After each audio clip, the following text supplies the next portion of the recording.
the Varkha Cholani channel. Thank you for tuning in. Today is day 10 of the coronavirus lockdown. I hope all of you are well. It is fortunate that you're able to tune in. It only means that you are having electricity and ability to see this on your laptop, on your computer, on your tablet or on your phone. I'm fortunate to be able to capture this on a phone and put it out there, and you're fortunate because you're able to tune in and hear what I have to say. These are difficult times, and I thought it important to come back again and speak about two aspects to manage these compelling and very, very challenging times. Here goes. 1. Gratitude. I think a large part of anxiety is managed when we learn the art of being grateful for the smallest of things. Today, the very fact that you are able to see me and I am able to speak what I have to say, in a way, both of us ought to be grateful for the smallest things that are available to us. The fact that we can speak, we can hear, we can walk, we can talk. I know it sounds a bit inane, but I have noticed that most people who are able to manage their anxiety are people who have an ability to count their blessings.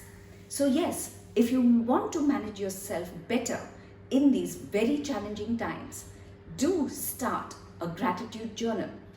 Make small notes of what you are grateful for. Make lists of what is it that you have. The tendency for most anxious people is to unfortunately horrorize and exaggerate the things which they don't have. Grateful people do exactly the opposite. They count their blessings. They actually make a list of the things, however small they may be, which allow them to live the life that they want. So to manage your anxiety, start cultivating the habit of gratitude. Gratitude is something that you and me are not born with.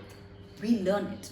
And what better time of day and what better time of life?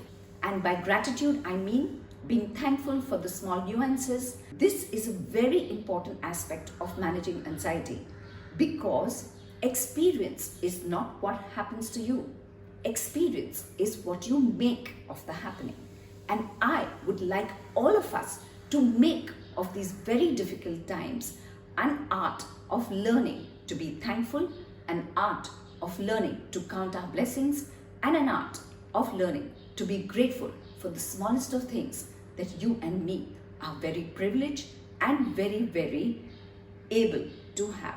Another aspect besides gratitude is developing a quality of soothingness. This is the time when most of our nerves are very jangled.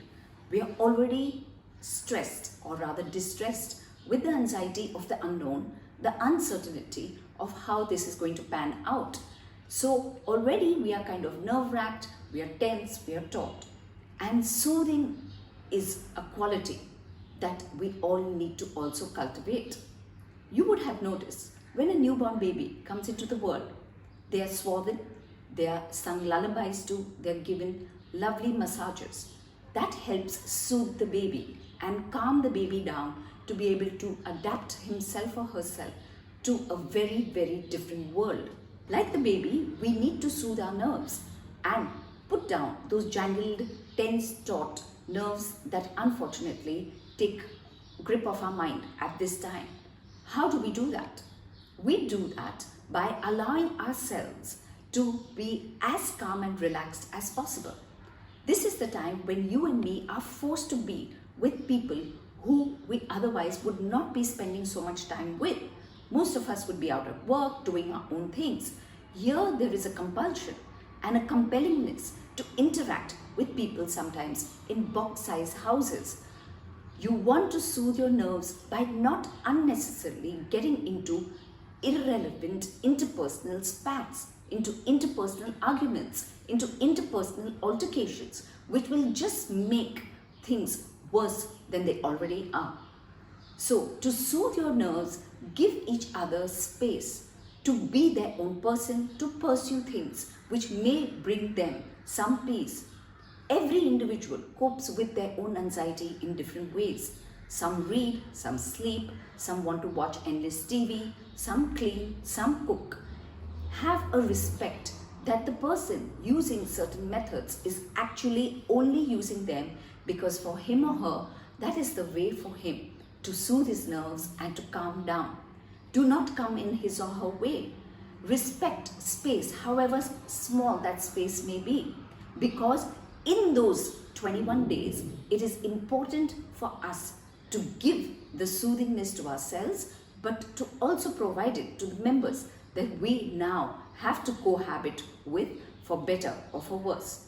So the aspect of calmness, a regulated mind, a mind which is not unnecessarily being jangled, will go a long way in helping you and I cope with these very difficult times. Thank you for tuning in and watching the Barkha Chulani channel. I hope you stay well and stay safe. I will try and come back next Friday to again give you some aspects of self-management in these difficult times, especially during the 21-day lockdown. Till next week, it's goodbye and thank you.